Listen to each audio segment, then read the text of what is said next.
पवित्र आत्मा तू मुझे समझ दे, नहीं? क्योंकि इस बाइबल का लिखने वाला पवित्र आत्मा है ना? पवित्र आत्मा ही है जो हमें इस क्यों लिखा गया है, किस लिए लिखा गया है और अब तेरे पास क्यों आया है, ये समझ हमें पवित्र आत्मा दे सकता है। आइए छोटी दुआ करते हैं और अपने आप को तैयार करते हैं, प्रार्थना करते हैं। हर एक व्यक्ति आप में से कहेगा, पवित्र आत्मा तू मेरी सहायता कर, परमेश्वर के वचन समझने के लिए। पवित्र आत्मा तू मुझे समझ दे, ज्ञान और बुद्धि का आत्मा, सर्वज्ञानी आत्मा तू मेरी मदद कर। प्रभु यीशु के नाम में हम सभी लोग आपके चरणों में आते हैं और दुआ करते हैं। परमेश्वर प्रभु, तेरी बातें ही हमें आगे बढ़ा सकती है, तेरी बातें ही हमें जीवन की ओर ले चल सकती है परमेश्वर। और आज उन बातों के लिए प्रभु जब हम तेरे चरणों में आए हैं, तू हमसे बातचीत कर प्रभु। हमारी परिस्थितियों के अनुसार प्रभु तू हमारे साथ व्यवहार कर परमेश्वर। पवित्र आत्मा, तेरी स्वतंत्रता को यहाँ उपस्थित हर एक व्यक्तियों के जीवन में हम घोषित करते हैं। हर एक विचार को, जो भटकने वाला विचार है, जो भरमाने वाला विचार है, हर एक अंधकार की शक्ति जो हमें वचन सुनने में रुकावट और बाधाएं पैदा करती है, उन सारी बातों को, बाधाओं को यीशु के नाम में हम बांधते हैं और प्रभु यीशु के नाम में विफल घोषित करते हैं। प्रभु यीशु के लहू में सभी को हम छिपाते हैं। यीशु का लहू सुनने वाले हर एक कानों पर मैं लगाता हूं। प्रभु यीशु के नाम में हम मांगते हैं, आमीन। मैं समझ नहीं पाता हूं कि बार बार प्रभु मुझे वचन के बारे में ही प्रचार करने के लिए क्यों बता रहे, पर प्रभु की कुछ योजना है इसके पीछे कि जो बार बार यही अगुवाई, जब भी मैं तैयारी में बैठता हूं, इन दिनों में कांस्टेंट इसी बारे में प्रभु अगुवाई कर रहा है। और आज भी परमेश्वर के वचन के बारे में ही हम सीखने वाले हैं, पर खास उन लोगों के लिए जो अलग अलग प्रकार के लोग हैं। जब वचन आता है तो इनके जीवन में क्या होता है, कैसा रिस्पॉन्स, प्रतिभाव वो देते हैं वचन को, उसके बारे में हम देखना चाहेंगे। मेरे साथ आप लूका रचित सुसमाचार, आपके पास बाइबल है तो निकाले, लूका रचित सुसमाचार 8वां अध्याय और 4वीं आयत से 15वीं आयत तक हम सब पढ़ेंगे।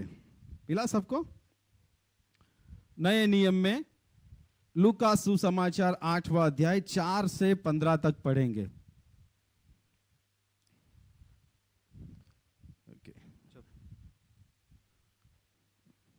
जब बड़ी भीड़ इकट्ठी हुई और नगर नगर के लोग उसके पास चले आते थे, तो उसने दृष्टांत में कहा, एक बोने वाला बीज बोने निकला। बोते हुए कुछ मार्ग के किनारे गिरा और रौंदा गया और आकाश के पक्षियों ने उसे चुग लिया। कुछ चट्टान पर गिरा और उपजा, परंतु तरी न मिलने से सूख गया। कुछ झाड़ियों के बीच में गिरा और झाड़ियों ने साथ साथ बढ़कर उसे दबा दिया। कुछ अच्छी भूमि पर गिरा और उगकर 100 गुना फल लाया। यह कहकर उसने ऊंचे शब्द से कहा, जिसके सुनने के कान हो वह सुन ले। 9वीं आयत से पढ़े। उसके चेलों ने उससे पूछा कि इस दृष्टांत का अर्थ क्या है। उसने कहा, तुमको परमेश्वर के राज्य के भेदों की समझ दी गई है, पर औरों को दृष्टांतों में सुनाया जाता है, इसलिए कि वे देखते हुए भी न देखे और सुनते हुए भी न समझे। दृष्टांत का अर्थ यह है, बीज परमेश्वर का वचन है। मार्ग के किनारे के वे हैं जिन्होंने सुना, तब शैतान आकर उनके मन में से वचन उठा ले जाता है कि कहीं ऐसा न हो कि वे विश्वास करके उद्धार पाए। चट्टान पर के वे हैं कि जब सुनते हैं तो आनंद से वचन को ग्रहण तो करते हैं, परंतु जड़ न पकड़ने से वे थोड़ी देर तक विश्वास रखते हैं और परीक्षा के समय बहक जाते हैं।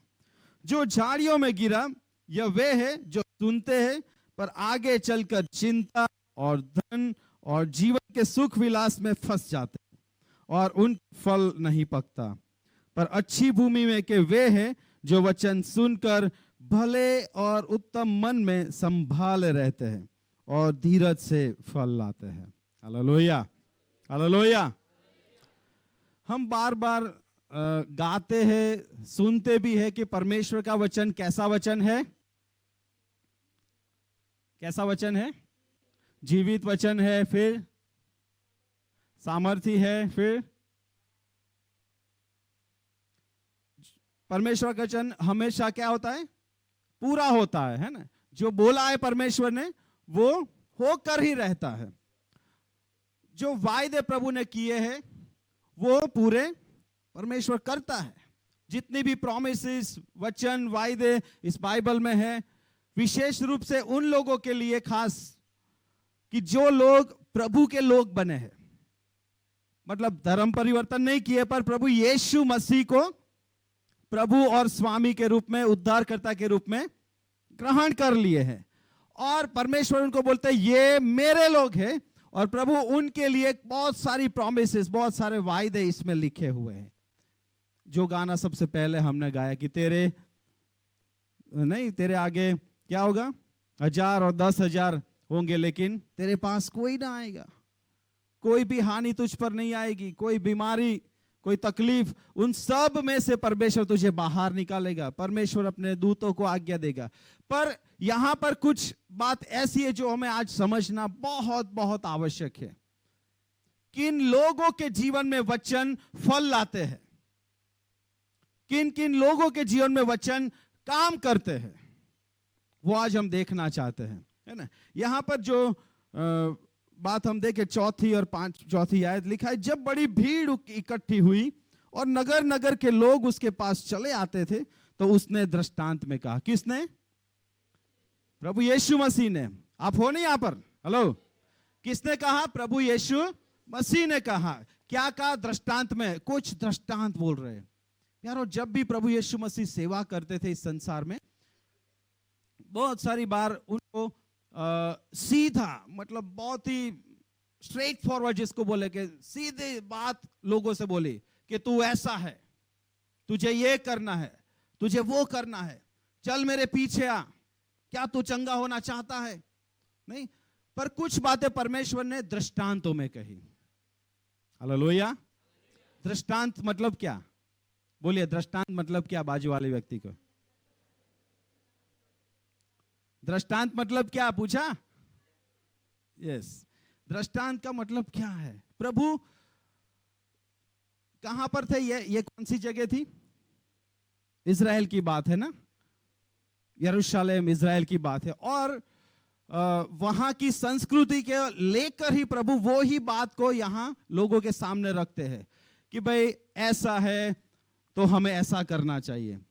और यहां पर वहां की कृषि क्षेत्र में, जो बोलते हैं आज का इज़राइल कृषि क्षेत्र में बहुत ही आगे है, एग्रीकल्चरल। नहीं, हमारे प्राइम मिनिस्टर साहब भी वहां जाकर एडवाइस लेते हैं इज़राइल में जाके कि भाई हमारी खेतीबाड़ी कैसे और भी उसमें कैसे हम उन्नति पाए, कैसे बढ़ोतरी पाए। तो वो सुझाव कहां से लेते पता है? इज़राइल जाकर लेते हैं। हालेलुया। क्योंकि अब हमें देखने वाली बात है कि वहां पर बारिश भी इतनी नहीं है, वहां पर बिल्कुल ड्राई लैंड है, फिर भी थोड़ा बोते और बहुत सारा पाते हैं। हालेलुया। क्यों? इसका एक रीजन यह है कि परमेश्वर की चुनी हुई वो जगह है, और परमेश्वर का जिसको बोले कि प्रभु के लोग वहां पर बसे हुए हैं, और प्रभु का वचन उनके साथ जुड़ा हुआ है, बंधा हुआ है। हालेलुया। बोलिए, मेरे साथ परमेश्वर का वचन जुड़ा हुआ है। हालेलुया। आप ऐसे ही नहीं आके बैठ गए हो प्यारो, और आप विश्वास करके प्रभु के लोग बन गए हो, तो ऐसा ही जीवन नहीं है। प्रभु का वचन आपके साथ जुड़ा हुआ है। Hallelujah, hallelujah. और उन लोगों को प्रभु आशीषित कर रहे हैं, नहीं? और पूरी दुनिया इसका लाभ ले रही है। पूरी दुनिया के लिए वो आशीष का कारण ठहर रहे। बहुत सारी योजनाएं जो खेतीबाड़ी संबंधित है, वो दुनिया भर के लोग, किसान और ऐसे अगवे जो देश देश के नेता और अगवे हैं, वो लोग अपना रहे हैं उसको, उस योजना को अपना रहे, उन तौर तरीकों को अपना रहे कि भाई ऐसे करो तो ज्यादा फसल मिलेगी। और उसी बात को लेकर परमेश्वर यहां समझा रहे हैं, व्यावहारिक बात को लेकर, कि बोने वाला बीज बोने निकला। बोलो, बोने वाला बीज बोने निकला। अब ये बोने वाला कौन है? प्रभु दृष्टांत में बातें कर रहा है। यही दृष्टांत दूसरी दो सुसमाचार में, मत्ती और मरकुस में भी लिखा है। इसका जो प्रकाशन है, रिविलेशन है, कि बोने वाला और कोई नहीं, परमेश्वर प्रभु यीशु मसीह खुद है। हालेलुया। जब भी वचन पुकारते हैं कोई भी प्रभु के दास, तो वो बोलने वाले तो वो सिर्फ वो इंसान होते हैं, पर परमेश्वर की आत्मा प्रभु यीशु मसीह उनके द्वारा बाहर उनके वचनों को लोगों के जीवनों तक, हृदयों तक, आत्माओं तक पहुंचाती है और उनको मजबूत करती है। हालेलुया। परमेश्वर के वचन में वो सामर्थ्य है, प्रभु के दासों में नहीं है, पर किसमें है? परमेश्वर के वचन में, उसकी आत्मा में। उसकी आत्मा उनके अंदर है, और प्रभु का वचन और आत्मा जब दोनों मिलकर बाहर आता है, नव निर्माण होता है। हालेलुया। तब अद्भुत सर्जन होता है। जब आप बहुत सारी अपेक्षा रखते हो कि मेरे जीवन में अच्छा हो, मेरे जीवन में अच्छा हो, ऐसा हो, वैसा हो, मेरा जीवन ऐसा हो, सब कोई, हर कोई अच्छा ही सोचता है अपना भविष्य के बारे में। सोचते हैं कि नहीं? हेलो, सोचते हैं ना? कोई सोचता है जल्द से जल्द मेरी शादी हो जाए, कोई बोलता है जल्द से जल्द मेरी नौकरी मिल जाए, कोई बोलता है कि भाई जल्द से जल्द, सब जल्द, इंस्टेंट। अरे भाई, पर प्रभु का वचन भी तो है ना। प्रभु का वचन हर बात, हर जरूरत की चाबी है प्यारो, है ना। हर जरूरत के लिए जब हम वचन को लेते हैं और उस पर विश्वास करते हैं, जब बोलते हैं, तो वो चाबी घूमती है अचानक। हालेलुया। और दरवाजा खुलता है अपने आप। हालेलुया। सफलता का दरवाजा खुलता है, उन्नति का दरवाजा खुलता है। हालेलुया। और यहां पर प्रभु ने जो बात बोली है कि बोने वाला बीज बोने निकला, अभी भी परमेश्वर यहां है और वो बीज बो रहे हैं। हालेलुया। ये बिल्कुल दृष्टांत यहां से संबंधित है ना। जब हम बाइबल पढ़ते तब भी परमेश्वर बीज बोते हैं हमारे अंदर। हालेलुया। पर लोग किस प्रकार के होते हैं, वो 4 किस्म के, वो यहां पर बताया है, लिखा है। कैसी कैसी भूमि है यहां पर? बोए हुए कुछ मार्ग के किनारे गिरा। कहां पर? बोलिए, मार्ग के किनारे। बाजू वाले व्यक्ति बोले मार्ग के किनारे। फिर दूसरा, कुछ चट्टान पर, छठिया, बोलिए चट्टान पर। तीसरा, कुछ झाड़ियों के बीच में गिरा, बोलिए झाड़ियों के बीच में। और 8वीं आयत में लिखा है कुछ अच्छी भूमि पर गिरा। कितनी भूमि है? पहली, मार्ग के किनारे। दूसरी, चट्टान पर। तीसरी, झाड़ियों में। और चौथी, अच्छी भूमि। तो ये चारों चार क्या अच्छी भूमि नहीं है?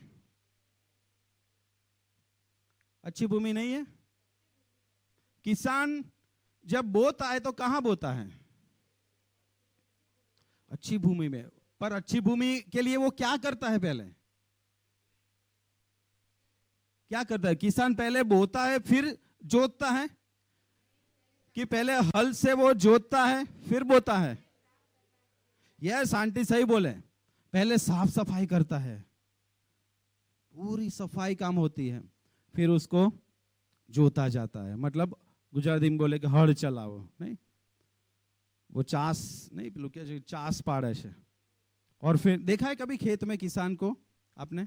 कई बार आपकी गाड़ी बस निकलती होगी तो आपने देखा होगा कि कोई किसान 2 बैल आगे है और हल उसके दोनों बैल वो हल को लेकर आ रहे, और वहां पर वो किसान बीज भी हाथ में रखता है, वो थैली होती है और वहां से वो बीज डालता जाता है। आप सोचे प्यारो, किसान बोता है थोड़ा और पाता है।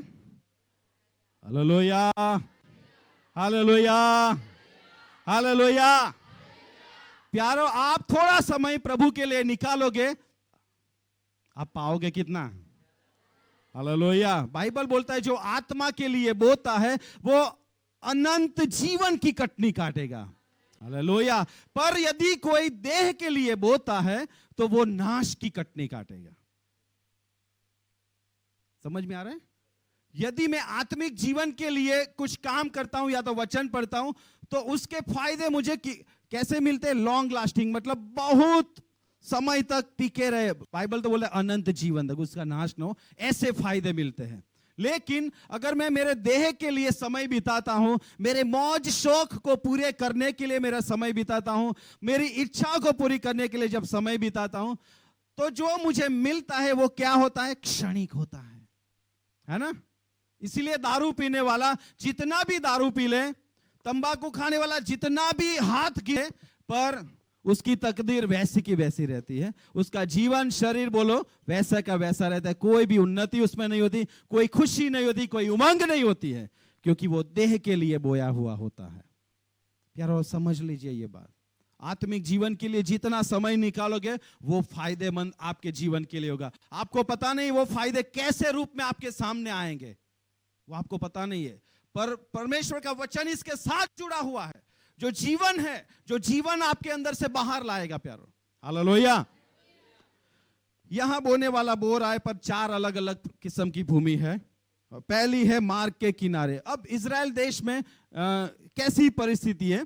प्राचीन समय की जब बात करें तो वहां पर खेत ही खेत, मैक्सिमम खेत ही खेत। कोई अभी तो सब बिल्डिंग ने बहुत कुछ है, पर वो समय की बात करें तो बहुत सारे खेत थे। और जब किसी को सफर करना होता था तो खेत के बीच में से नहीं जा सकते थे, और इसलिए उन्होंने वहां से रास्ता बनाया।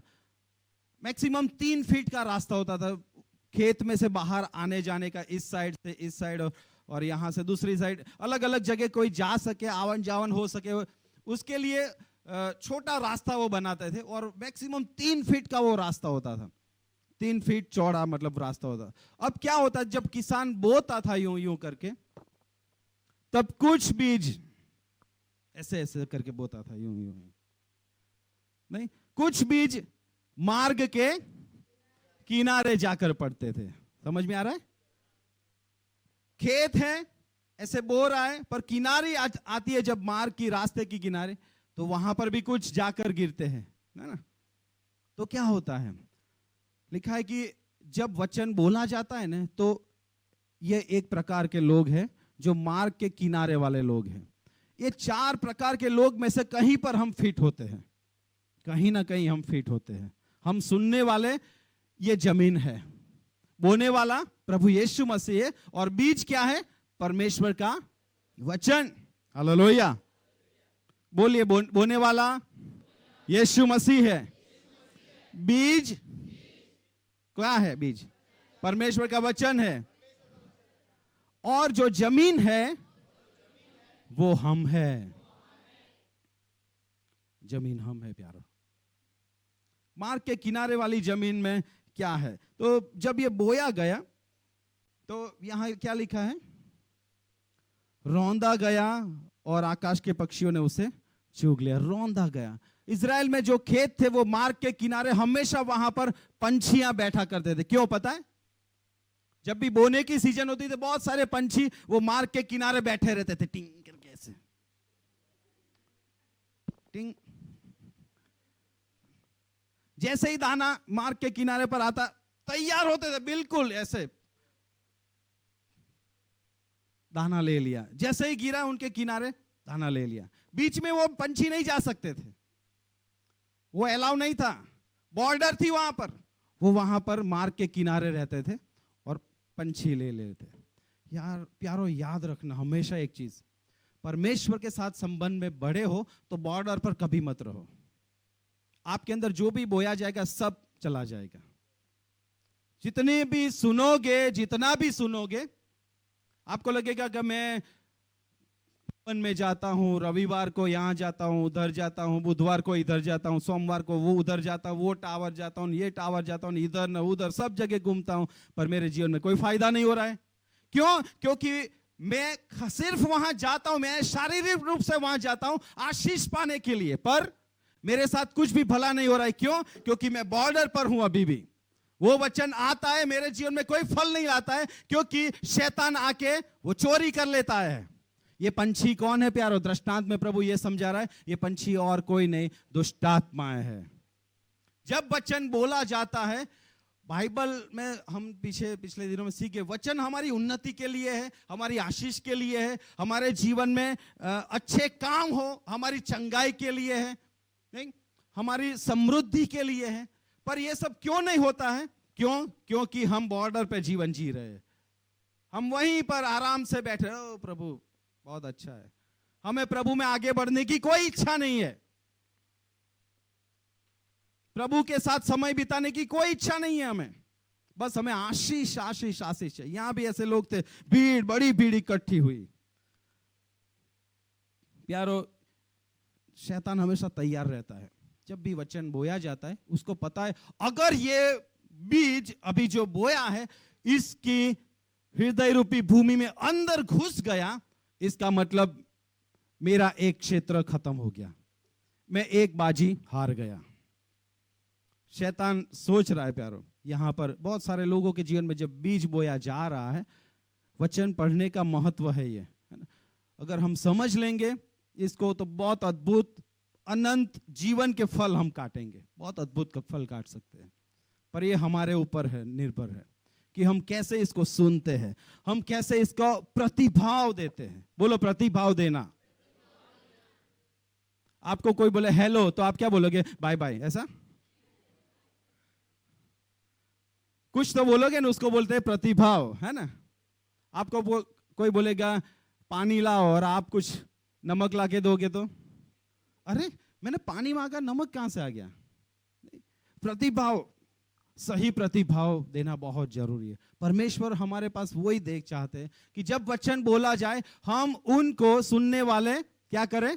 सही प्रतिभाव दे। इसीलिए प्रभु यीशु मसीह ने जब यह दृष्टांत को बोला, 8वीं आयत में लास्ट में लिखा है, यह कहकर उसने ऊंचे शब्द से कहा, जिसके सुनने के कान हो वह सुन ले।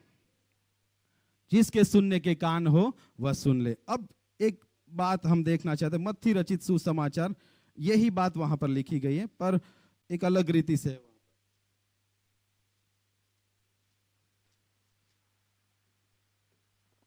मत्ती सुसमाचार उसका 12वां अध्याय,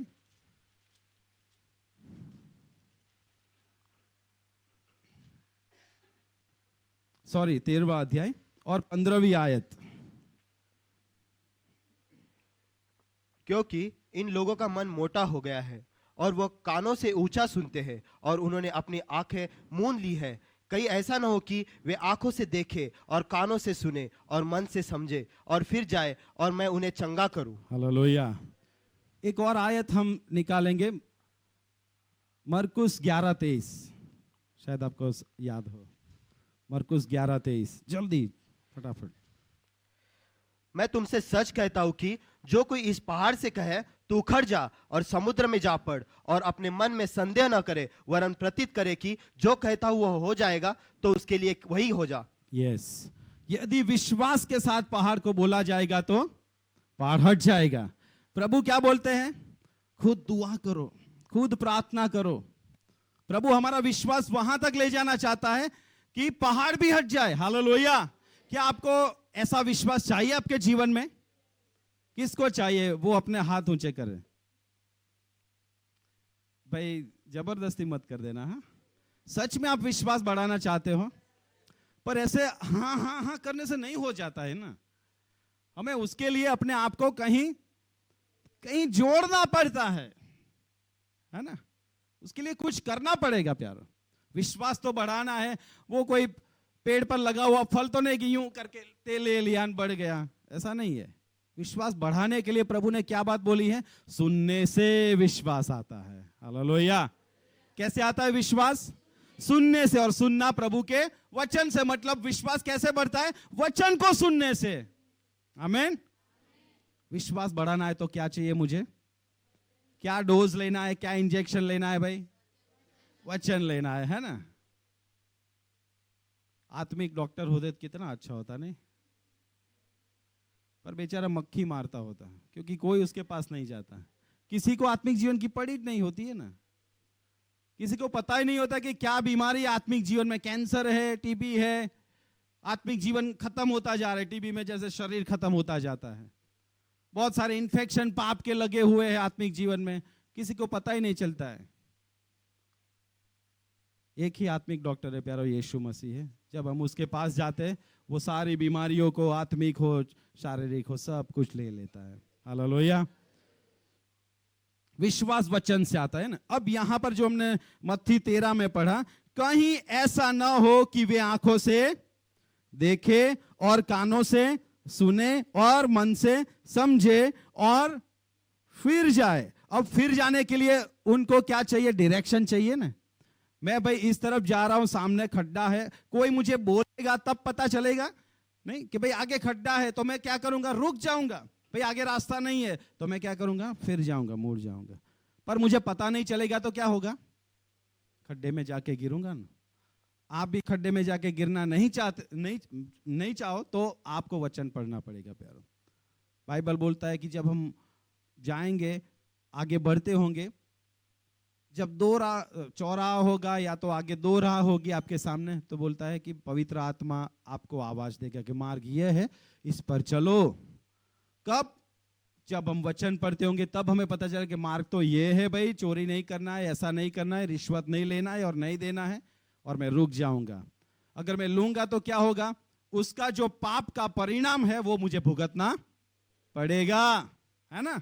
जो गलती कर रहा हूं, जो पाप में कर रहा हूं, उसके साथ परिणाम जुड़ा हुआ है। और बाइबल बोलता है पाप मृत्यु को लाता है।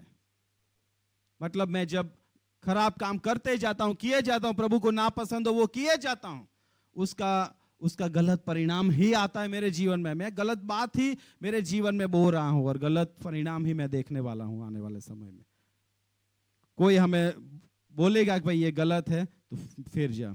यहां पर हमने पढ़ा कि यदि हम फिरेंगे तो लिखा है कि और मैं उन्हें चंगा करूं। मतलब विश्वास जुड़ा हुआ है वचन के साथ। जब हम वचन सुनेंगे, विश्वास मेरा बढ़ेगा, मुझे पता चलेगा कि मुझे ऐसा करना है और ऐसा नहीं करना है, और लिखा है कि तब मैं उन्हें चंगा करूंगा। हालेलुया। मतलब अगर मेरा विश्वास बंधा हुआ है, मैं विश्वास में आगे नहीं बढ़ रहा हूं, तो मेरी चंगाई भी रुकी हुई है। हम चाहते चंगे हो, समृद्धि हो, रास्ते खुल जाए, पर उसके साथ जुड़ा हुआ क्या है?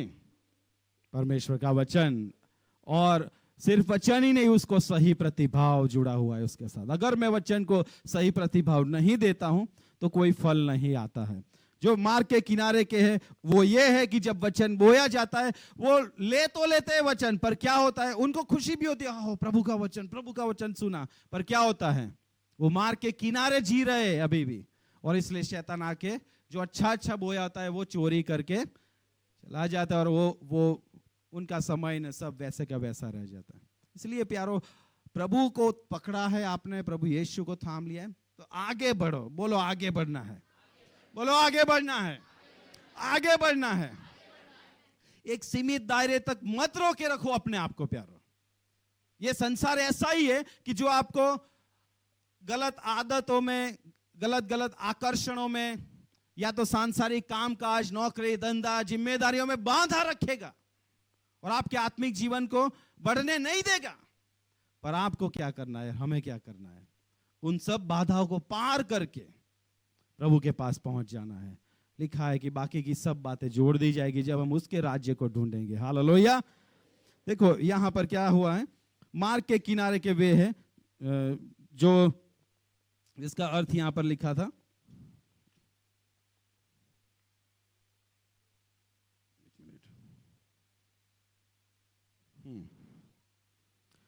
ग्यारहवीं आयत लिखा, 12वीं आयत, मार्ग के किनारे के वे हैं जिन्होंने सुना, तब शैतान आकर उनके मन में से वचन उठा ले जाता है कि कहीं ऐसा ना हो कि वे विश्वास करके उद्धार पाए। शैतान क्यों चोरी कर जाता है वचन? हमारे छुटकारे को रोकने के लिए। शैतान को पता है कि ये वचन सुन लेगा तो इसके अंदर विश्वास, और ये समझ लेगा तो इसके अंदर विश्वास बढ़ जाएगा, और अगर विश्वास बढ़ जाएगा तो जो पहाड़ मैंने इसके सामने रखा है वो यूं करके बोलेगा और पहाड़ हट जाएगा, मुझे हट जाना पड़ेगा। बीमारी के रूप में या तो कोई भी तकलीफ समस्या के रूप में मैं जब इसके जीवन में दखल कर रहा हूं, मुझे हट जाना पड़ेगा। समझ में आ रहा है आपको? शैतान यह चाहता है कि आपके जीवन में समस्या बनी रहे, बरकरार। शैतान यह चाहता है कि आपके जीवन में बीमारी चालू ही रहे, कंटिन्यू रहे, बीमार बीमार बीमार बीमार बीमार। पर प्रभु के पास योजना है बीमारी में से चंगाई। अगर मुझे प्रभु की योजना में रहना है, चलूंगा, तो मुझे मार्ग के किनारे से कहीं और आना पड़ेगा। है कोई आप में से ऐसा कि जो अभी भी मार्ग के किनारे जी रहा है? कि जो सुनता तो है वचन, प्रभु के वचन को सुनने के लिए तैयार भी होता है, पर होता क्या है? किनारे है, इसलिए शैतान आसानी से चोरी कर लेता है। प्यारो, अपने आप को वहां पर ना बांधे रखे, अपने आप को आगे बढ़ाए। दूसरी जो बात है यहां पर, उसको हम देखना चाहते हैं, पथरीली जमीन। बोलिए पथरीली जमीन। पढ़े 8वां अध्याय और 6 आयत। चट्टान, कुछ चट्टान पर गिरा और उपजा, परंतु तरी न मिलने से सूख गया। ओ, पहली भूमि कौन सी थी? मार्ग के किनारे। अब दूसरी भूमि है चट्टान, मतलब पथरीली जमीन। चट्टान मतलब पथरीली जमीन। बोले यस। कहीं मेरा हृदय चट्टान के जैसा तो नहीं है ना, पथरीला। देखिए, जखारिया की किताब निकाले, 7 और 12 पढ़ेंगे। जखारिया 7 और 12 मेरे लिए सुधीर आप पढ़ोगे। जखारिया 7 और 12 क्या लिखा है यहाँ पर? प्रभु की वाणी जखारिया प्रबोधक नबी के द्वारा इन लोगों के लिए आई, और उन्होंने क्या बताया? वरन उन्होंने अपने हृदय को इसलिए पत्थर सा बना लिया कि वे उस व्यवस्था और उन वचनों को न मान सके जिन्हें सेनाओं के यहोवा ने अपने आत्मा के द्वारा पूर्ण काल के भविष्यवक्ता से कहला भेजा था। इस कारण सेनाओं के यहोवा की ओर से उन पर बड़ा क्रोध भड़का। परमेश्वर का क्रोध इनके ऊपर भड़का है। क्यों? क्योंकि इन्होंने जो वचन भेजा गया, परमेश्वर ने जो बातें बोली उनको, उन्होंने क्या किया? क्या रिस्पॉन्स दिया? अपने मन को क्या बनाए रखा? कठोर। बोलिए कठोर। आपने कभी किया है कोई बात के लिए कठोर मन किया है? कोई बात के लिए कठोर मन किया है? उदाहरण के रूप में,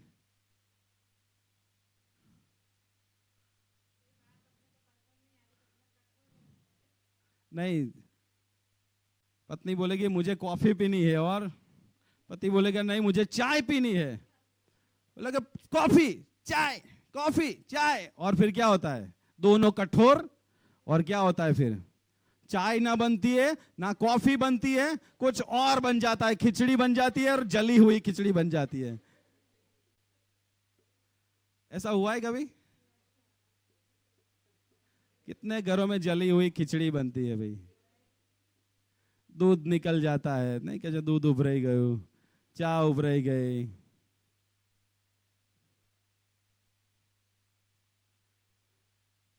हालेलुया। बहुत सारी बातें याद आ रही है, पर नहीं बोलना चाहता हूं अभी। कठोर होने की बात है भाई, है ना? समझ जाइए। कभी कोई कठोर होता है, कभी कोई कठोर होता है, नहीं? कभी बॉस कठोर हो जाता है। अभी काम करने वाले तो कठोर नहीं हो सकते भाई, उनको तो दास है इसलिए करते रहना है भाई, अधिकारी ने जो बोला वो करना ही है, नहीं?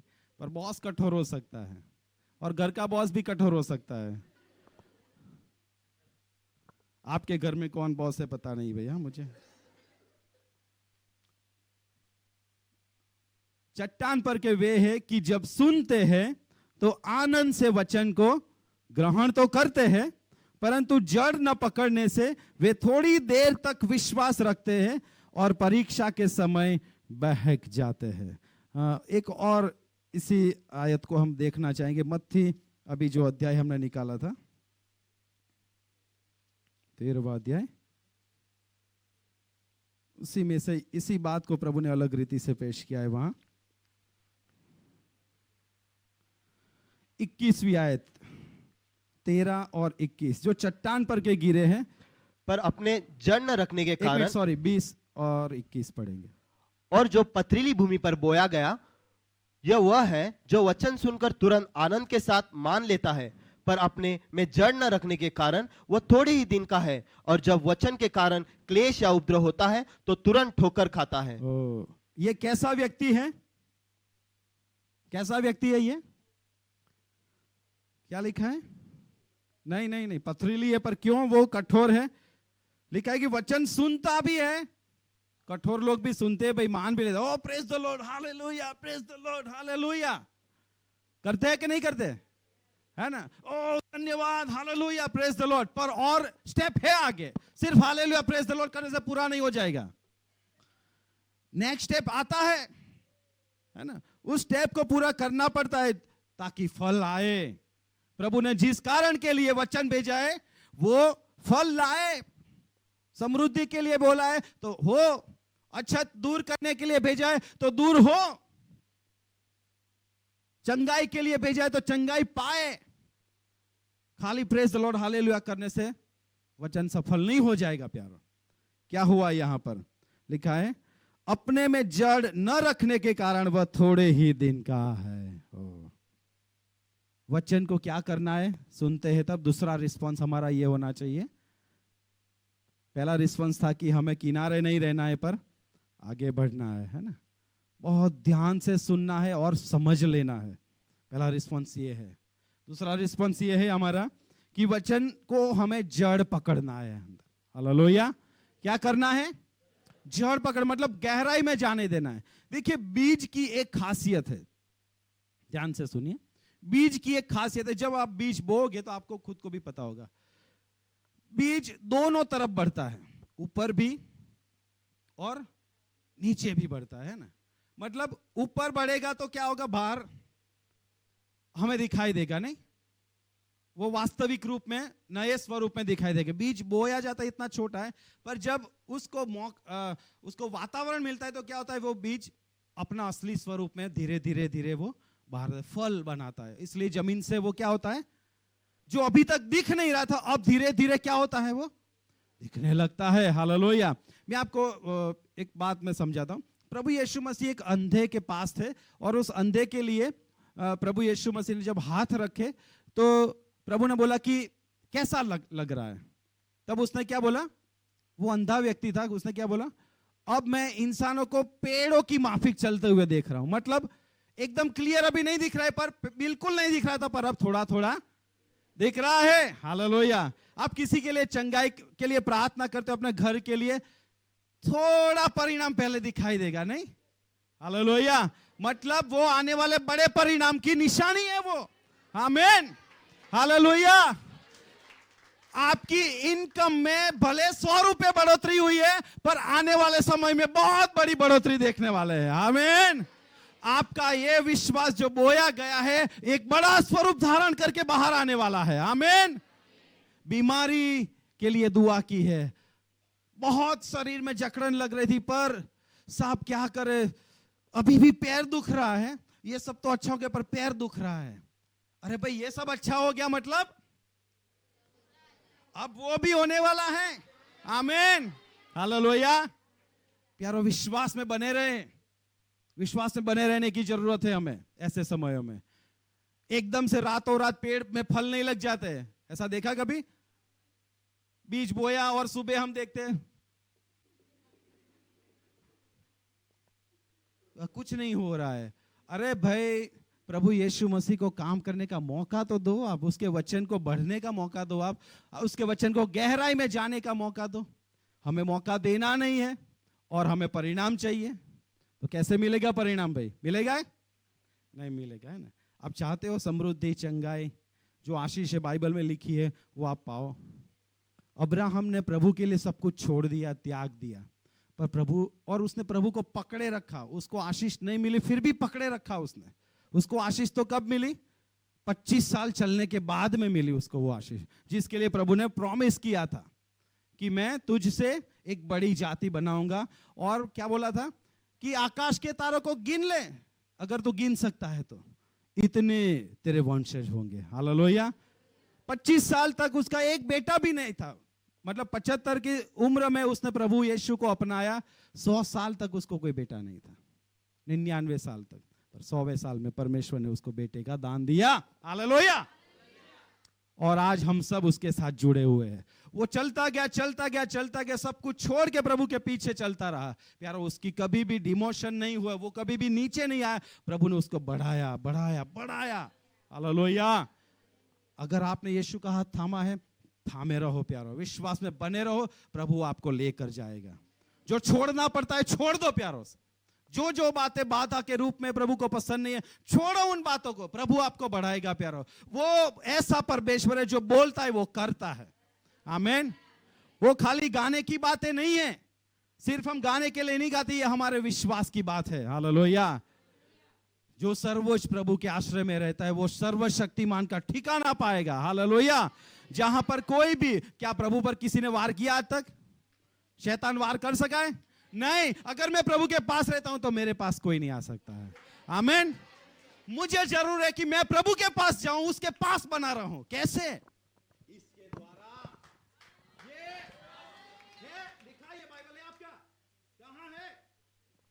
प्रभु चाहता है बाइबल सिर्फ बाहर ना रहे, पर यहां सुनने के द्वारा यहां तक आ जाए। बनाए प्यारो ये आदत, सिर्फ किनारे ना पड़े रहे, सिर्फ किनारे ना पड़े रहे, पथरीले ना बने रहे, कठोर ना बनाए अपने मन को। रिस्पॉन्स दे प्यारो। बीज का नेचर है कि वो बढ़ेगा, ऊपर तो बढ़ेगा, पर जब नीचे भी बढ़ता है तो यहां क्या लिखा है? ये क्यों नहीं बढ़ा भाई? 13वीं आयत में पढ़ते हैं, जड़ ना पकड़ने से वे थोड़ी देर तक विश्वास रखते हैं। प्यारो, जड़ जब होती है तो क्या होता है? वो उसको क्या मिलता है? पोषण मिलता है। और क्या होता है? मजबूती मिलती है। यस, क्या मिलता है? बोलिए, मजबूती। आप मजबूत बने रहना चाहते हो? कैसे पता चलेगा? वचन से तो पता चलेगा, पर परिस्थिति जब अलग अलग आएगी, प्रेशर आएगा, दबाव आएगा, सताव आएगा, तकलीफ आएगी, समस्याएं आएगी, तब पता चलेगा कि मैं कमजोर हूं कि मजबूत हूं। यस, यहां क्या लिखा है? ये ऐसे लोग हैं जो विश्वास करते हैं, खुश हो जाते हैं। लिखा है थोड़ी देर तक विश्वास रखते हैं। कितने? थोड़ी देर। बहुत दुख की बात है कि हमारे में से बहुत सारे लोग ऐसे बहुत उत्साह से प्रभु का वचन लेते, ग्रहण करते, बहुत कुछ करते, पर वो टिकता है बहुत थोड़ी देर तक। वो वचन को अंदर नहीं जाने दे रहे हैं। आप खुद ही अपने उन्नति का, अपनी चंगाई का गला घोट रहे हो। क्यों? वचन सुनो तो प्यारो, उसको पढ़ते रहो, उसको दिमाग में, मन में रखो। प्रभु के एक दास गवाही में देना चाहता हूं, शायद आप सुन चुके होंगे। मिलिट्री में ये डॉक्टर थे, नहीं, आर्मी में ये डॉक्टर थे, और उनको स्किन डिसीज हुआ इजिप्ट में। उनको एक स्किन डिसीज हुआ, वहां पर उनकी आर्मी थी, और ऐसा स्किन डिसीज हुआ, चमड़ी का, चर्म रोग जिसको बोलते, कि वो खुजाया करे और बड़े बड़े चाटे मतलब उनके शरीर पर आ जाए। बहुत परेशान हो गए थे, वो बहुत परेशान हो गए थे। प्रभु को बोला, प्रभु मैं दवाई ले रहा हूं, इतना कुछ कर रहा हूं, पर फल क्यों नहीं हो रहा है? क्या है?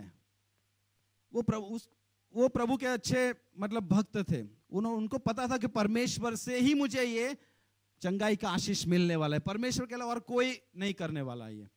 वो बैठे, क्या किया उन्होंने पता है? किसी को फोन नहीं लगाया, वो बाइबल खोल के बैठे और दुआ की परमेश्वर से, प्रभु मैं क्या करूं? प्रभु ने तुरंत उनको बोला, नीति वचन की किताब निकाल, उसका 4था अध्याय पढ़। वो पढ़ते गए पढ़ते गए पढ़ते गए। 4थे अध्याय में बहुत सारी बातें लिखी, हम पिछले टाइम भी देख चुके। वहां पर लिखा है कि वचन को क्या कर? अपनी आंखों पर रख, आंखों के सामने रख, अपने दिल में रख, अपने मन में रख, और होठों पर ला। क्या करना है? वचन को आंखों के सामने रखना है, मन में रखना है, दिल में रखना है, और क्या करना है? होठों पे ला।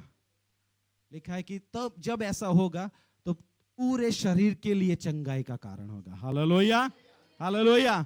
और पता है प्यारो, उन्होंने क्या किया? वो खुद डॉक्टर थे। डॉक्टर हमेशा कैसे प्रिस्क्रिप्शन देता है? सुबह, दोपहर, शाम, 2 गोली 3 गोली, ऐसे। उन्होंने खुद अपना प्रिस्क्रिप्शन आत्मिक जीवन के लिए, शारीरिक चंगाई के लिए बना दिया कि रोज सुबह मैं 4 बार ये वचन पढ़ूंगा और विश्वास के साथ बोलूंगा। 4 बार पढ़ूंगा, फिर दोपहर को भी ऐसा करूंगा, खाने बैठूं तब, और शाम को भी मैं ऐसा करूंगा। उन्होंने क्या हुआ पता है?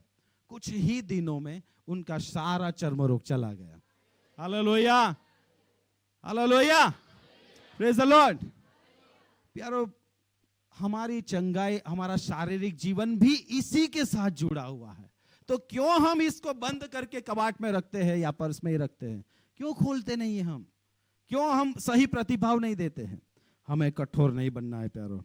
पथरीली जमीन कुछ नहीं फायदा होगा, विश्वास भी थोड़ा सा होगा, हमें लगेगा ओहो विश्वास हो गया, विश्वास हो गया, पर हम तो है वहीं के वहीं, कोई फायदा नहीं है, आगे बढ़ा ही नहीं, आगे बढ़े ही नहीं है। क्या हुआ फिर? कुछ नहीं हुआ। जब सताव आया, जब तकलीफ आई, तो प्रभु को छोड़ दिए। ऐसे लोग हैं प्यारो कि जो लोग प्रभु यीशु को तकलीफों के लिए पकड़ते हैं। प्रभु यीशु, ये तकलीफ हो रही है, चलो ना प्रार्थना कराओ ना, अच्छा हो जाऊं मैं। ये हो रहा है, प्रभु यीशु चलो ना छुड़ाओ ना। अरे प्रभु यीशु के पीछे इतनी सारी भीड़ लगी थी प्यारो, पर चलने वाले उनके पीछे बहुत कम थे। क्यों? भीड़ की भीड़ पीछे जाती थी, पर चलने वाले बहुत कम थे, क्योंकि जब तकलीफ आती थी तो सब छोड़ के चले जाते थे प्रभु यीशु को। क्या आप में से कोई है ऐसा कि जब तकलीफ और दुख आता है, सामाजिक हो या और कोई भी किस्म का हो, पारिवारिक हो, जब तकलीफ आती है तो आप प्रभु यीशु को छोड़ देते हो क्या? कभी ना छोड़े प्यारो, उस यीशु को थामे रहे और उस यीशु का हाथ पकड़े और उसके वचन के ऊपर चलना जारी रखे। प्रभु अद्भुत काम आपके जीवन में होने देगा। आमीन, हालेलुया। तीसरी जो बात थी उसको हम देखना चाहते हैं, झाड़ियों वाली जमीन। बोलिए झाड़ियों वाली जमीन। कौन सी है भाई?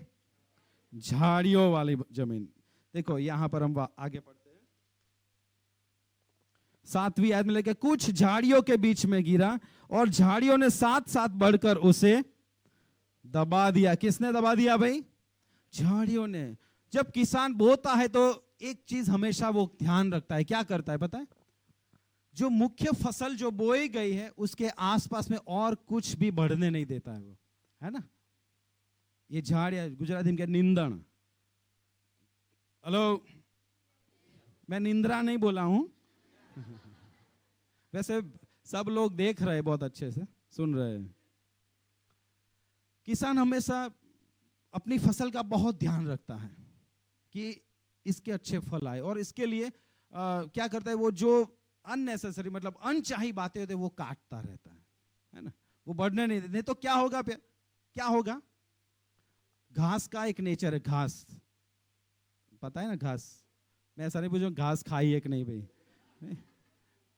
घास देखिए ना आपने, घास का एक नेचर है प्यारा, बहुत जल्द बढ़ जाएगी वो। आज उसको सूखा हुआ देखोगे ना आप, अगर उसको मॉइस्चर मिल गया, उसको थोड़ा सा पानी मिल गया, तो 2 दिन में वो हरा हो जाएगा, और जहां है उससे थोड़ा ज्यादा फैल जाएगा वो। घास के अंदर ये नेचर है। अगर कोई पौधा सूख जाएगा तो वापिस नहीं होगा वो, पर घास में ये नेचर है कि फटाफट वो बढ़ जाता है। क्यों? उसको जितना जैसे मॉइस्चर मिलता है, जैसे भेज मिलता है, पानी को वो सोख लेता है और वो हरा हो जाता है। ऐसे ही जब भी यहां पर ये बात होती थी, बोने वाला बीज बोता था, पर साथ में ये भी ध्यान रखता था कि आसपास कुछ ऐसा ना हो जाए जो जो बोया गया उसको सोख ले। अब प्रभु हमें अर्थ ये समझाते कि भाई ये झाड़ियां क्या है, ये घास क्या है। लिखा है 14वीं आयत में, लूका 8 और 14 पढ़े। लूका 14 और 8वीं आयत पढ़े। अरे 8 और 14।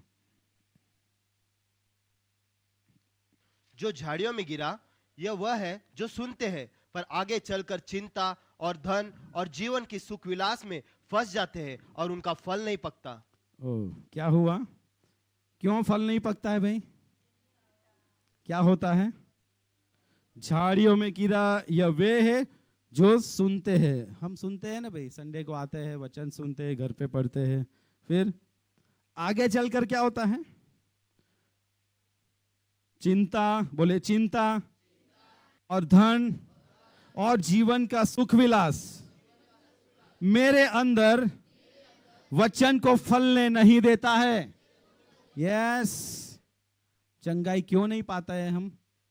समृद्धि क्यों नहीं पाते हैं? क्यों? क्योंकि वचन को पहले तो हम जड़ पकड़ने नहीं देते हैं, गहराई तक जाने नहीं देते।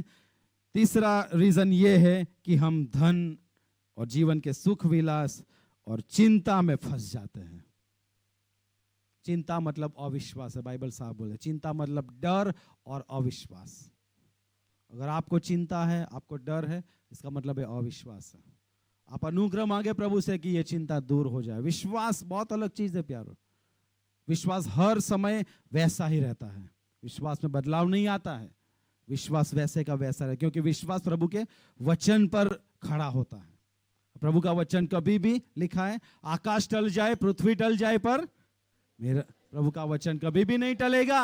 अगर आपका वचन विश्वास पर है कि मेरे परमेश्वर के मार खाने से मैं चंगा हुआ, तो आप चंगे होंगे, चाहे बीमारी और भी क्यों ना बढ़ जाए, मैं चंगा होऊंगा तो होऊंगा, क्योंकि प्रभु ने लिख कर दिया है। आमीन। पर मैं अगर गलत राहों में फंस जाता हूं, अपने आप को फंसा लेता हूं, तो बढ़ता नहीं है। झाड़ियां हैं, ये वो झाड़ियां है कि जो बढ़ने नहीं देती। फल कब आएंगे प्यारो, पता है? बीज बोया जाएगा, उसको पानी भी देंगे, वो अंदर जड़ भी पकड़ेगा, नहीं मजबूत भी होगा, वो ऊपर भी बढ़ेगा, पर कब फल लगेंगे? कब फल लगेंगे? कब फल लगते हैं? कब फल आते हैं? किसी पेड़ पर फल कब देखे आपने? छोटा पौधा है तभी फल आने लगते हैं। यस, वो बढ़ता है ना, जब उसकी बढ़ोतरी होती है ना, तब फल लगता है। हालेलुया। जब तक हम बढ़ेंगे नहीं ना, विश्व वचन को बढ़ने नहीं देंगे ना, जड़ भी पकड़नी है और ऊपर भी बढ़ना है। हालेलुया। जब तक हम जितना ऊंचा बढ़ना चाहिए हम नहीं बढ़ेंगे, तब तक फल नहीं देख पाएंगे। हेलो, सुन रहे हैं आप लोग? इसलिए बहुत सारे लोग निराश अपने जीवन में रहते हैं कि मैं बहुत कुछ करता हूं, बहुत कुछ करता हूं, पर कुछ नहीं हाथ लगता है। यीशु के लिए बहुत दुआ करवाई, यीशु के नाम में बहुत कुछ किया, पर कोई फल नहीं हुआ है। प्यारो, चंगाई मिल गई, अच्छा है, पर अब आपको बढ़ना है प्यारो। प्रभु का अनुग्रह हुआ है, आपने आशीष पाया है, पर आपको बढ़ना है प्यारो। अगर नहीं बढ़ोगे तो जो बड़े फल की अपेक्षा प्रभु रखते हैं वो आप कभी भी नहीं देख पाओगे। हालेलुया। अभी तो जो देखा है वो बहुत थोड़ा देखा है आपने, आगे चलकर बहुत बड़ा जो प्रभु दिखाना चाहता है वो हम कभी नहीं देख पाएंगे। क्यों? क्योंकि हम बढ़ नहीं रहे। हालेलुया। समझ में आ रहा है आपको? पौधा बढ़ेगा तभी फल आता है, और प्रभु को फल चाहिए। समझ में आ रहा है?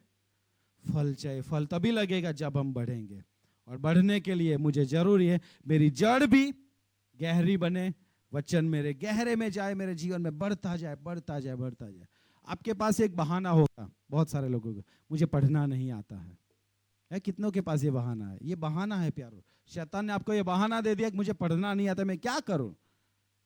पर प्यारो, पढ़ना नहीं आता फिर भी पढ़े। थोड़ा भी आता है तो वो थोड़ा थोड़ा करके भी ऊंची आवाज से पढ़े, देखिए आपकी जुबान खुल जाएगी। आमीन। प्रभु यीशु मसीह के एक दास के बारे में मैं आपको गवाही देना चाहता हूं। बहुत अच्छे गाने उन्होंने लिखे, और बहुत गाने हम कई उनके गाते भी है। उनकी जुबान जो है, उनकी जुबान बचपन में कट गई थी, थोड़ी कुछ हुआ था एक्सीडेंट, मुझे एग्जैक्टली मालूम, पर उनकी जुबान थोड़ी सी कट गई थी। उसकी वजह से क्या हुआ था पता है? उनको वो बोल नहीं पाते थे ठीक से, हकलाते थे या तो ऐसा होता था उनको, और स्पष्ट रूप से बोल नहीं पाते थे। क्या हुआ पता है? उन्होंने प्रभु को महिमा देना शुरू किया, गाना शुरू किया। पता है, प्रभु के लिए गाने लिखे और गाने लगे, नहीं नहीं नहीं नहीं करके। पर परमेश्वर ने उनके जबान को ऐसा खोला कि अद्भुत गाने वो आज भी गा रहे, प्रभु के लिए बहुत बड़े दास बने। आर एलिशा नाम है उनका। ब्लेसिंग यूथ मिशन में उनकी सेवा थी, आज पता नहीं कहाँ है, पर परमेश्वर ने अद्भुत काम उनके जीवन में किया। अगर आप वचन की सामर्थ को कितना कम बना रखे हो, उसको बढ़ाए। क्या मानते हो इस वचन को प्यारो? ये बहुत अद्भुत है, किसी के हाथ रखने से तो 1000 गुना ज्यादा अच्छा है ये। आमीन। आपको लगता है ये दास हाथ सिर पे हाथ रख के दुआ कर दे हो जाए? नहीं, ऐसे नहीं होगा प्यारो। मुझे इसको लेना है, पढ़ना है और बढ़ाना है मेरे अंदर। बोलिए, मुझे यीशु मसीह के वचनों को, मतलब बाइबल को नियमित रूप से सुबह शाम जब भी समय मिले पढ़ते रहना है, और उसके बारे में सोचते रहना है, सोचते रहना है, सोचते रहना है। Yes, hallelujah. एक और बात बताता हूं, प्रभु दृष्टांत से क्या बताना चाहता है पता है? 10वीं आयत पढ़े, 9वीं और 10वीं, जल्दी 8, 9 और 10। लूक 8, 9, 10। मेरा समय पूरा होने वाला है बस। उसके चेलों ने उससे पूछा कि इस दृष्टांत का अर्थ क्या है? उसने कहा, तुमको परमेश्वर के राज्य के भेदों की समझ दी गई है। क्या है? परमेश्वर के राज्य के भेदों की समझ दी गई है। हालेलुया। प्रभु यीशु मसीह जब आए तो उन्होंने क्या बोला? मन फिराओ क्योंकि परमेश्वर का राज निकट आया है। मन फिराओ क्योंकि परमेश्वर का राज निकट। और परमेश्वर के राज्य में क्या हुआ? आपके राज्य में घर में क्या होता है भाई? आपके राज्य में घर में क्या होता है? क्या होता है? समझ में आ गया ना? कुछ बोलने की जरूरत नहीं है। नहीं, हम जितना भी कर ले, बहुत कुछ कर ले, पर हमारे घर को हम क्या बोलते हैं, जो जिस रूप से आगे बढ़ना चाहते नहीं बढ़ा पा रहे हैं ना। अगर किसी अनुभवी और परिपक्व मैच्योर्ड के हाथों में अगर बागडोर सौंपी जाए तो क्या होगा? कुछ तरक्की होगी। होगा कि नहीं? आज बड़ी बड़ी कंपनियां ऐसे ही थोड़ी बड़ी हो गई है ना? ये बिरला, टाटा, ना रिलायंस, ने ऐसे ही बड़ी थोड़ी हो गई है। कुछ लोगों को उन्होंने रखा प्यारो, जो कैपेबल थे, मतलब क्षमता वाले थे। कैसे थे? और परमेश्वर हमारा ऐसा है कि जो सारी सृष्टि को शब्द से बनाने वाला परमेश्वर है। अगर वो एक शब्द से पहाड़ों को बना देता है, नदियों को बना देता है, तो वो एक शब्द से क्या हमारे जीवन को नहीं बना सकता है? हालेलुया। प्यारो, जरूरी है कि ऐसे माहिर को, ऐसे क्षमता वाले को हमारे जीवन की बागडोर सौंपी जाए। आमीन। तभी हम कुछ अच्छा देख पाएंगे प्यारो। यहां पर प्रभु का वचन क्या बोलता है? परमेश्वर के राज्य के भेदों की समझ। अगर कोई अच्छा इंसान होता है तो उसके राज्य में भी क्या होगा? अच्छी बातें वो सोचता है और अच्छी बातें लागू करता है, अच्छी बातें वो बाहर लाने का प्रयत्न करता है। पर कोई बुरा इंसान होगा तो क्या होगा? वो अपना ही स्वार्थ देखेगा। प्यारो, परमेश्वर हमारे लिए इस संसार में आए। हालेलुया। वो परमेश्वर का राज इस पृथ्वी पर स्थापित करने आए थे। हालेलुया। स्वर्ग के राज को पृथ्वी पर स्थापित करने थे। बाइबल बोलता है स्वर्ग में क्या है? ना दुख है, ना संकट है, ना आंसू है, ना पाप है। नहीं, प्रभु ऐसा जीवन, मतलब परमेश्वर का राज्य हमें देना चाहते हैं। हालेलुया।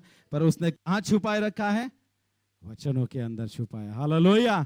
जब मैं वचनों को पढ़ता हूं, मेरे अंदर बढ़ने देता हूं, तो मेरे अंदर क्या बढ़ता है? परमेश्वर का राज्य बढ़ता है। हालेलुया।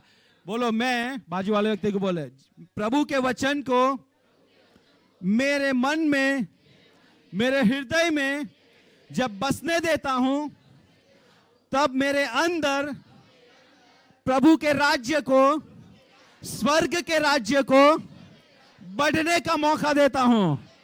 आमीन। हालेलुया। स्वर्गीय राज्य को प्रभु हमारे जीवन में स्थापित करना चाहते हैं, इसीलिए प्रभु ने इन वचनों को भेज दिया है। कहां भाग रहे प्यारो हम? चौथी जमीन है, और वो है कैसी जमीन? अच्छी जमीन। बोले अच्छी जमीन।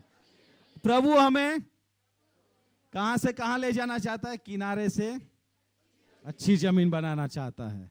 आप सोचिए, आप कैसी जमीन बनना चाहते हो? अभी कहां हो और अब कहां जाना चाहते हो? हमारा फाइनल डेस्टिनेशन यही है कि अच्छी जमीन, जिसमें जो भी बोया जाए उसका कितना हो, कितना फल पाए। 30 गुना से स्टार्ट होता है। कितना? 30 गुना से। 30, 60 और 100 ऐसा लिख कर दिया है। 30 गुना, 60 गुना, 100 गुना फल। हालेलुया। इजराइल में जब भी फसल बोई जाती है, तो जब जो प्रमाण में बोई होती है उसके 10 गुना जब उनको वापस मिलता है तो बोलते हैं अमेजिंग, ऑसम, मतलब अद्भुत। जब 10 गुना मिलता है तो बोलते बहुत अद्भुत। जब 7.5 मतलब 7.5 गुना मिलता है तब बोलते एवरेज, चलो ठीक है भाई। पर प्रभु कैसी बात करते हैं? 30 गुना से तो शुरुआत करते हैं। हालेलुया। 30 के बाद क्या आता है? 60, और 60 के बाद? प्यारो, आपने कभी भी सोचा नहीं होगा ऐसे फल आप देखोगे अपने जीवन में, जब वचन को अपने जीवन में स्थान दोगे, स्थान दोगे, स्थान दोगे, बढ़ने दोगे, उसको बोलते रहोगे, ऊंची आवाज से बोलते रहोगे, दूसरे को बताओगे, तीसरे को बताओगे, चौथे को बताओगे, पांचवे को बताओगे। जब आप चर्चा में, वचन की चर्चा में चले जाओगे, प्रभु का राज्य आपके अंदर तो बढ़ेगा, पर उस व्यक्ति के जीवन में भी बढ़ेगा। हालेलुया। क्योंकि जब वचन की चर्चा होती है तब वहां पवित्र आत्मा होता है। हालेलुया। बाइबल बोलता है कि वहां पवित्र आत्मा नोट डाउन करता है। बाइबल में ऐसा लिखा है कि बहुत सारे पुस्तक है स्वर्ग में, उसमें एक पुस्तक है जो है यादगिरी का पुस्तक। बोले यादगिरी का, बुक ऑफ रिमेम्बरेंस। उसमें कौन सी बातें लिखते हैं परमेश्वर पता है? जब हम वचन की चर्चा करते हैं ना, वो सारी बातें परमेश्वर उसमें नोट करते हैं। हालेलुया। मतलब प्रभु सब कुछ देखते हैं कि मेरा बेटा किस चीजों के पीछे भाग रहा है। मेरी ये बेटी बोलती तो है हालेलुया प्रेज द लॉर्ड, पर बाकी के 8 घंटे 6 घंटे कहां बिताती है, क्या सुनती है, कैसी बातें करती है, क्या देखती है, क्या चर्चा करती है, सब प्रभु नोट करता है प्यारो। सब प्रभु नोट करता है हमारे बारे में, सब पता है उनको। अगर आप चाहते हो कि फल आए, ऐसे ही खाली बैठे रहने से फल नहीं आ जाएंगे प्यारो। आपको बढ़ाना है अपने आप को, बोलो मुझे बढ़ाना है। हमने 4 प्रकार की जमीन के बारे में देखा। पहली थी मार्ग के किनारे, दूसरी चट्टान पथरीली जमीन, तीसरी झाड़ियों वाली, और चौथी अच्छी जमीन। अच्छी जमीन ही फल लाती है, अच्छी जमीन ही बढ़ती है, अच्छी जमीन ही जितना ऊपर बढ़ती है उससे अद्भुत मजबूती वो जमीन में भी जड़ पकड़ने से मिलती है उसको। हालेलुया प्यारो, पहली बात से हमें ये बात समझ लेना है कि मुझे कठोर मन दूर करना है। बोलो मुझे कठोर मन, अपने स्थान पर खड़े हो जाइए। चले, आज जो बातें हमने सीखी है उसको हम विश्वास से ग्रहण करते हैं। मुझ में वचन बढ़े इसलिए, विश्वास से अपने हाथों को खड़ा करके आंखें बंद कर कर बोले, मुझ में वचन बढ़े इसलिए मुझे कठोर मन को दूर करना है। मतलब यीशु मसीह के वचनों को सही प्रत्युत्तर देना है। दूसरा, मुझ में प्रभु यीशु का वचन बढ़े इसलिए वचन को मेरे अंदर गहराई तक ले जाना है। संघर्ष में भी आगे बढ़ना है, तकलीफों में भी आगे बढ़ना है, सिर्फ भावनात्मक नहीं होना है। नंबर 3, अनचाही बातों से मुझे अलग रहना है, वचन में ही पूरा ध्यान लगाना है, वचन की बातों में ध्यान लगाना है, आत्मिक बातों में मन लगाना है। और चौथी बात, मुझे फल लाना है और उसके लिए मुझे बढ़ना है, जड़ पकड़ना है, और वचन को बढ़ने के लिए, मुझ में बढ़ने के लिए पूरा मौका देना है, पूरा आत्मिक वातावरण देना है। आइए अपने आप को समर्पित करते हैं, परमेश्वर से कहें कि परमेश्वर प्रभु मेरे अपराधों को तू क्षमा कर। आज तक प्रभु मैं तेरी आशीषों के पीछे भागता रहा, आज तक मैंने चाहा परमेश्वर कि मेरे जीवन का अच्छा हो, भला हो, बहुत कुछ हो, बहुत बड़ी बड़ी अपेक्षाएं रखी। मैंने चाहा कि मेरे घर में समृद्धि आए, चंगाई आए, तकलीफें दूर हो जाए, पर प्रभु ऐसा कुछ हुआ नहीं, क्योंकि मैंने आपके वचनों को बहुत नीचे रखा है। मुझे क्षमा करो। अगर आपको लग रहा है कि आपने प्रभु के वचनों को पढ़ना छोड़ दिया है, आपको लग रहा है कि मैंने प्रभु के वचनों को ज्यादा समय नहीं दिया है, ज्यादा पढ़ने से मैं उसको दूर रखा हूं, अगर आपको लग रहा है कि मैं प्रभु ने जो चाहा वो नहीं कर रहा हूं, प्रभु से कहे प्रभु तू मुझे क्षमा कर, प्रभु मुझे क्षमा कर। मेरी उन्नति नहीं होने की वजह मैं खुद हूं, मैंने गलत बातों में मेरा समय व्यर्थ जाया किया है परमेश्वर, मुझे क्षमा कर। मैंने गलत बातों की चर्चा की है परमेश्वर, उसमें मैंने ज्यादा समय लिया है, पर तेरी बातों की चर्चा करने में मैंने बहुत कम समय लिया है। प्रभु तो मुझे क्षमा कर।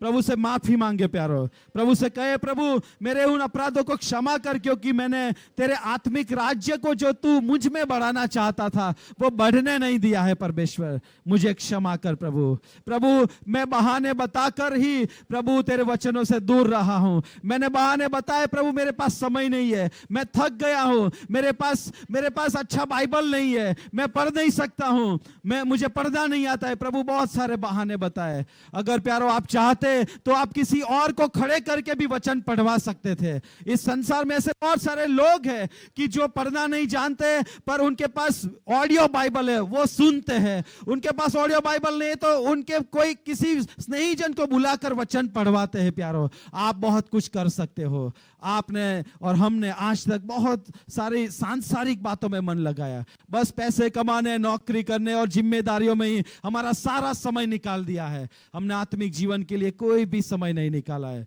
प्रभु से कहे प्रभु तू मुझे क्षमा कर, प्रभु तू मुझे माफ कर।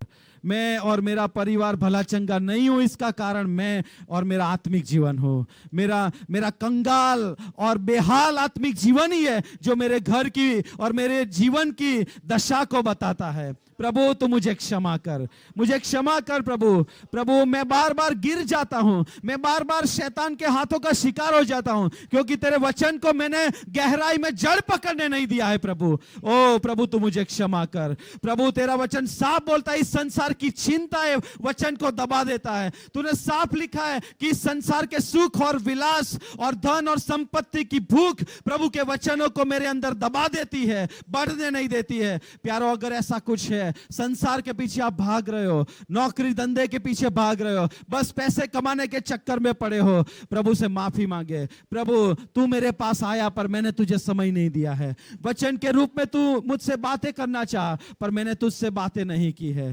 तेरे पास ही मेरे जीवन की उन्नति की बातें हैं, मैंने उसी को नकार कर मेरी उन्नति को नकारा है। मुझे क्षमा कर परमेश्वर, यीशु तेरे लहू से धो दे। आप कहे प्यारो, अगर आपको लग रहा है कि आपने प्रभु को समय नहीं दिया है, प्रभु के वचनों को नहीं पढ़ा है, आप प्रभु से कहे प्रभु मुझे क्षमा कर। आपको लग रहा है कि नहीं प्रभु आज से मुझ में प्रभु तेरे राज्य को मैं बढ़ते हुए देखना चाहता हूं, प्यारो प्रभु अद्भुत रीति से फल लाना चाहता है।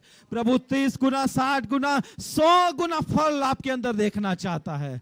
पर जरूर है उसको आप समय निकाल कर उसके वचनों को पढ़े, उसके वचनों की चर्चा करे, उसके वचनों के लिए अकेले हो तब सोचते रहे। प्रभु यह चाहता है प्यारो। प्रभु आपको अद्भुत चंगाई देना चाहता है, अद्भुत रूप से उठाना चाहता है, आत्मिक रूप से सेवा की क्षेत्र में और हर क्षेत्र में प्रभु आपको बढ़ाना चाहता है। जब वचन में बढ़ोतरी होती है तब भी बाहरी स्वरूप बड़ा होता है, और जब बाहरी स्वरूप बड़ा होता है तभी फल लगते हैं। प्यारो, आप किस अपेक्षा में अभी तक बैठे रहे हो? प्यारो, समय निकाले, यहां वहां जाकर समय को वेस्ट ना करे, समय को व्यर्थ ना जाया करे। समय मिलते ही आप बैठ जाए प्रभु के वचन और बाइबल को लेकर, प्रभु से कहे प्रभु मुझे क्षमा कर, मैंने तेरे वचनों को छोड़ा है, त्यागा है और मेरे जीवन की व्यवस्था को मैंने नकारा है। प्रभु मुझे माफ कर प्रभु। पर आज से मैं निर्णय लेता हूं प्रभु, मैं किनारे पड़ा हुआ नहीं रहूंगा।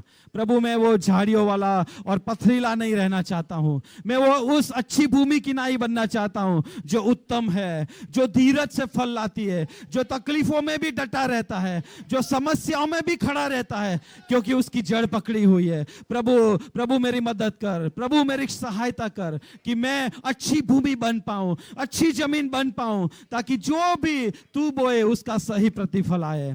प्यारो, आप एक निर्णय कर सकते हो कि जब भी प्रभु तेरा वचन बोला जा रहा होगा, जब भी मैं वचन पढ़ूंगी, तू जो भी करने को बोलेगा मैं करूंगा। बहुत गंभीर बात है ये प्यारो, बहुत गंभीर स्टेटमेंट है, बहुत समझकर बोलना।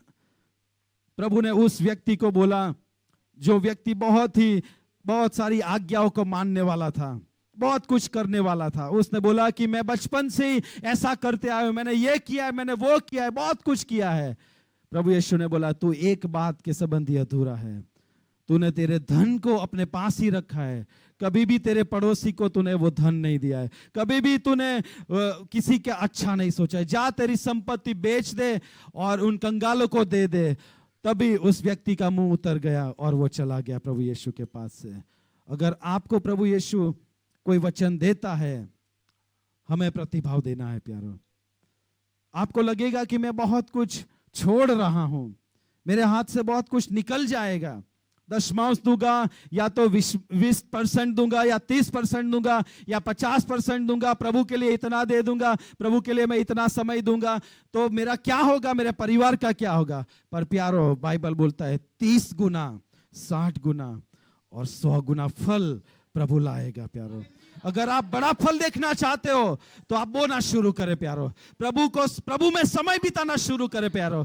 सबसे पहले प्रभु को आपके पैसे नहीं चाहिए, प्रभु को आपका समर्पण चाहिए प्यारो। प्रभु को आपके दान और आपकी कोई भी डिग्री की जरूरत नहीं है प्यारो। प्रभु को आप चाहिए, आपकी अवेलेबिलिटी चाहिए। प्रभु आपसे सेवा करवाना नहीं, प्रभु आपसे पहले बात करना चाहता है। प्रभु आपको अंदर से मजबूत बनाना चाहता है प्यारो। प्रभु आपके आपके अंदर फल देखना चाहता है। प्रभु चाहता है कि आप मुसीबतों में गिर न जाओ, इसलिए पहले आपके अंदर प्रभु अपने राज्य को बढ़ाना चाहता है। अगर आप उसके लिए तैयार हो तो अपने समर्पण को घोषित करें। प्रभु से कहे, मैं मेरा समर्पण घोषित करता हूं प्रभु, मैं तेरे चरणों में आता हूं और वचनों के लिए अपने आप को सौंपता हूं। मैं ज्यादा समय तेरे वचनों में बोने के लिए अपने आप को देता हूं। प्रभु तू जो कुछ भी मांगेगा, तू जो कुछ भी करने को बोलेगा, वो करने के लिए मैं अपने आप को समर्पित करता हूं। आपका रिस्पांस जो होगा वैसा आप फल पाओगे प्यारो। प्रभु हम धन्यवाद करते हैं इस समय के लिए जो आपने हमसे बातचीत किया, व्यवहार किया। प्रभु आपने हमें आगे बढ़ाने के लिए प्रभु इस बात को हमारे सामने रखा, हम धन्यवाद करते हैं। प्रभु जिन्होंने भी अपना समर्पण जाहिर किया है उनको बने रहने का अनुग्रह दे परमेश्वर। मैं यीशु के लहू में उनको कवर करता हूं। जो भी बातें उन्होंने अपने दिल में समझी है उन्हें मैं यीशु के लहू में कवर करता हूं। शैतान और उनकी युक्तियों को मैं यीशु के नाम में तोड़ता हूं। मेरी हमारी प्रार्थना है परमेश्वर, आपके राज्य को आप मेरे जीवन में, हम सबके जीवन में और हमारे परिवार में, पारिवारिक जीवन में, हमारे लग्न जीवन में प्रभु आप बढ़ाओ परमेश्वर। ओ प्रभु आप बढ़ाओ परमेश्वर, ताकि जो स्वर्ग में हो रहा है वो मेरे शरीर में, मेरे जीवन में हो। जो स्वर्ग में हो रहा है वो मेरे परिवार में और मेरे शादीशुदा जीवन में हो। जो स्वर्ग में हो रहा है मैं जहां भी जाऊं वहां पर हो परमेश्वर। ओ प्रभु मेरी सहायता कर, तेरे राज्य को मेरे अंदर बढ़ाने के लिए प्रभु तू मुझे अनुग्रह दे कि तू जो समर्पण चाहे वो करने के लिए मैं तैयार हो पाऊं। तेरे आत्मा की सामर्थ हम सबको दे परमेश्वर, तेरे हाथों में सबको सौंपते परमेश्वर। यीशु के लहू में छिपाते, यीशु के नाम में उन बीमारों के लिए हम प्रार्थना करना चाहते हैं जो कोई तकलीफ के साथ यहाँ आए हुए हैं। आपको जो बीमारी है प्यारो, वहां पर आपका हाथ रख सकते हो, या तो अपने सिर पर, या तो आपकी छाती पर, या तो आपके पेट पर दुखता है तो पेट पर, जहां भी आप चाहो आपके सिर पर जाओ, सिर पर हाथ रखिए। हम प्रार्थना करते हैं परमेश्वर, हमारी प्रार्थना है जो लोग बीमार है परमेश्वर। प्रभु तेरा वचन मत्ती 10 और 28 में साफ बोलता है, मुफ्त में पाया है मुफ्त में दो। ओ यीशु के नाम में हम चंगाई को इनके शरीरों के अंदर घोषित करते हैं यीशु के नाम में। हालेलुया। प्रभु यीशु के नाम में मैं विश्वास के साथ चंगाई को इन सुनने वालों के और ये हाथ रखे हुए हर एक व्यक्ति के शरीर में मैं घोषित करता हूं यीशु के नाम में। Receive in the name of Jesus. Hallelujah. प्रभु यीशु के नाम में चंगाई बहे। प्रभु यीशु के नाम में परमेश्वर की आत्मा की सामर्थ उनके सिर से पांव तक बहे और प्रभु यीशु के नाम में उनको संपूर्ण रीति से प्रभु चंगाई मिले। ओ हालेलुया। प्रभु तेरे हाथों में उनको सौंपते हैं। जो लोग कर्जे में है परमेश्वर, प्रभु उनको बढ़ा। आप में से बहुत सारे लोग कर्ज के बंधन में हो। आप जानते हो प्यारो, आर्थिक श्राप है ये। कर्जे में रहना एक किस्म का आर्थिक श्राप है और उससे यीशु ही हमें बाहर ला सकते हैं। और यीशु का वचन है इस प्रकार है प्यारो कि परमेश्वर हमारी इनकम में से 10वां हिस्सा परमेश्वर चाहता है कि हम उसके चरणों में रखें। 10वां हिस्सा परमेश्वर का है। अगर मैं जो कमाता हूं उसका 10वां भाग अगर प्रभु के लिए अलग नहीं रखता हूं तो प्यारो बहुत सारी बात मैं परमेश्वर से मैं आर्थिक आशीष नहीं पा सकता हूं। अगर आप आर्थिक आशीष को पाना चाहते हो, आप फलते हुए देखना चाहते हो, तो प्रभु के लिए आपकी इनकम में से 10वां हिस्सा आप अलग करना शुरू करें प्यारो। प्रभु मुझे बता रहा है, इसीलिए मैं आपके सामने रख रहा हूं। 10वां हिस्सा आप शुरू करें। 10वां हिस्सा देते तब हम बोलते हैं कि प्रभु का हिस्सा मैंने प्रभु को दिया। आपका हिस्सा 90% है। उस 90% में से जब आप दोगे तब आप बता सकते हो कि प्रभु मैं तुझे ये देता हूं। अगर आप प्रभु को देना चाहते हो तो 10वें हिस्से को छोड़कर प्रभु को देने की शुरुआत कीजिए। उसको गिनना शुरू करें प्यारो। 30 गुना, 60 गुना और 100 गुना प्रभु प्रतिफल लाएगा। सिर्फ पैसे देकर, प्रभु को देकर आप पीछे न रहिएगा। प्रभु आपको अद्भुत रीति से आशीषित करना चाहता है। आप वचनों में भी अपने आप को परोइए। प्रभु हम धन्यवाद करते हैं इस अद्भुत समय के लिए परमेश्वर। तेरे हाथों में इन सबको सौंपते, तेरी अगुवाई इनको पारिवारिक जीवन से लेकर हर एक बात में आप देना परमेश्वर। प्रभु यीशु के नाम में हम प्रार्थना करते हैं। आमीन। आकाश में हमारा बाप, तुम्हारा नाम पवित्र मनाओ, तुम्हारा राज्य आओ, जब आकाश में तेम पृथ्वी पर, तुम्हारी इच्छा पूरी थाओ। जैसे हमारी रोटली आज हमने आपो, તેમ તમે અમને માફ કરો, અમને પરીક્ષામાં ન લાવો, ભૂંડાઈથી અમારા છૂટકો કરો, કે રાજ્ય, પરાક્રમ તથા મહિमा રોકાર સુધી તમારા છે, आमीन। उस पिता परमेश्वर का महान प्रेम, प्रभु यीशु मसीह का अद्भुत अनुग्रह और पवित्र आत्मा की मीठी मधुरी अद्भुत संगति आज से लेकर सर्वदा हर कलीसिया के सदस्यों के साथ, हर विश्वास करने वाले और यीशु का हाथ थाम कर चलने वाले हर एक व्यक्ति के साथ आज से लेकर सर्वदा बनी रहे, आमीन।